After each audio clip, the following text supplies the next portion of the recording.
শ্রমিক দিবস অধিকারহীনতার দীর্ঘ বাস্তবতা প্রতি বছর পহেলা মে বিশ্বজুড়ে পালিত হয় ইন্টারন্যাশনাল ওয়ার্কার্স ডে বা শ্রমিক দিবস। এই দিনটি শ্রমিকদের অধিকার, সম্মান এবং ন্যায্য মজুরির দাবিকে স্মরণ করিয়ে দেয়। কিন্তু বাস্তবতা হল, শুধু দিবস পালনেই সীমাবদ্ধ থেকে যাচ্ছে শ্রমিকদের অধিকার, তাদের জীবনে তেমন কোনো পরিবর্তন আসছে না। বাংলাদেশ সহ বিশ্বের অনেক দেশে শ্রমিকরা এখনও ন্যায্য মজুরি থেকে বঞ্চিত। দিনরাত কঠোর পরিশ্রম করেও তারা এমন আয় করতে পারে না যা দিয়ে একটি সম্মানজনক জীবনযাপন সম্ভব। অনেক ক্ষেত্রে শ্রমিকদের অতিরিক্ত সময় কাজ করতে বাধ্য করা হয়, অথচ সেই অতিরিক্ত কাজের সঠিক পারিশ্রমিক দেওয়া হয় না। এতে করে শ্রমিকরা শারীরিক ও মানসিকভাবে ক্ষতিগ্রস্ত হচ্ছে। শুধু মজুরি নয়, কর্মপরিবেশও একটি বড় সমস্যা।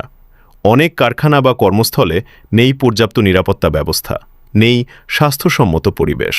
ফলে দুর্ঘটনা, অসুস্থতা কিংবা দীর্ঘমেয়াদী স্বাস্থ্য ঝুঁকি শ্রমিকদের নিত্যসঙ্গী হয়ে দাঁড়িয়েছে। অথচ এসব সমস্যা সমাধানের জন্য প্রয়োজন কার্যকর আইন প্রয়োগ ও কঠোর নজরদারি, যা অনেক ক্ষেত্রেই অনুপস্থিত। আরেকটি গুরুত্বপূর্ণ বিষয় হল শ্রমিকদের অধিকার সম্পর্কে সচেতনতার অভাব। অনেক শ্রমিক জানেই না তাদের কি অধিকার আছে বা কিভাবে তারা সেগুলো দাবি করতে পারে। এই সুযোগে অনেক মালিকপক্ষ শ্রমিকদের উপর অন্যায় আচরণ করে যাচ্ছে। শ্রমিক দিবস কেবল আনুষ্ঠানিকতা নয়, এটি হওয়া উচিত আত্মসমালোচনার দিন।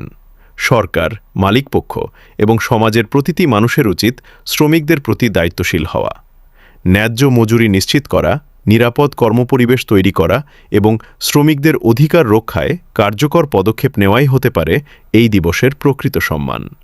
শেষ কথা হল, শ্রমিকদের ঘামেই গড়ে ওঠে একটি দেশের অর্থনীতি। তাই তাদের অধিকার নিশ্চিত করা শুধু মানবিক দায়িত্ব নয়, এটি একটি টেকসই উন্নয়নের পূর্বশর্ত।